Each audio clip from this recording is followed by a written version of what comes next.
Rồi, sửa tin.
trở nên kinh khủng như vậy. Bạn có tin mê không việc làm từ bột giấy lại đáng sợ đến mức này không? Chính bản thân đây cũng không hiểu. Vốn dĩ anh chỉ định làm một cái ổ chứa đồ sụp một tí. Nào ngờ cái ổ chứa đó đột nhiên sống dậy, bên trong xuất hiện quái vật đầu trâu. Sau đó, tên đưa mọi người chui vào một hộp giấy. Các cậu có tin tôi không? Tôi mong mọi người đều sống sót. Bọn họ đâu còn lựa chọn nào khác đành phải tin tưởng anh. Nhưng sau khi chui qua được ống dài, tất cả bọn họ đều biến thành người giấy. Chúng ta ở đây an toàn chứ? An toàn à? Thậm chí chúng ta còn chẳng phải người. Họ giận dữ mắng chửi đây. Sau lưng họ lại vang lên tiếng của quái thú đầu trâu. Không sao, nó cũng nhỏ lại rồi. Họ lại nhảy vào đường ống lần nữa. Cũng may quái vật đầu trâu không đuổi theo. Tên dẫn họ ra khỏi mê cung, nhưng lại phát hiện mê cung này dường như đã sống lại. Nó không ngừng nở to ra. Ngôi nhà anh đã trở thành một phần của nó. Họ bàn bạc với nhau xem nên phá hủy mê cung bằng cách nào. Đột nhiên, họ tìm thấy mình bị quái thú đầu trâu bắt cứng nhắc ở đây. Lúc này cô đã biến thành con dưới dòng phía bắc tông. Cô run lên bần bật bảo mọi người đập tay với mình. Nhìn khuôn mặt cô lập lòe ánh sáng đỏ, giọng nói phát ra lại là giọng nam. Họ biết cô gái này không đơn giản. Họ kéo mạnh dây thừng một cái.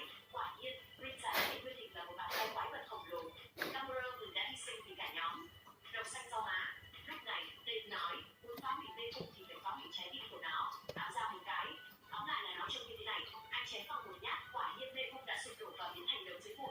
Chiến dịch giải cứu chồng của Annie đã thành công. Họ quay lại thế giới thực.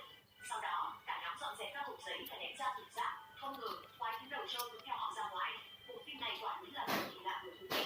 Giàu trí tưởng tượng khiến người ta xem mà không bị sửng sốt. Nhưng về nửa sau phim thì hơi đuối. Có lẽ là do kinh phí không đủ. Dù sao thì Nguyên là thùng container dưới đầu cũng đều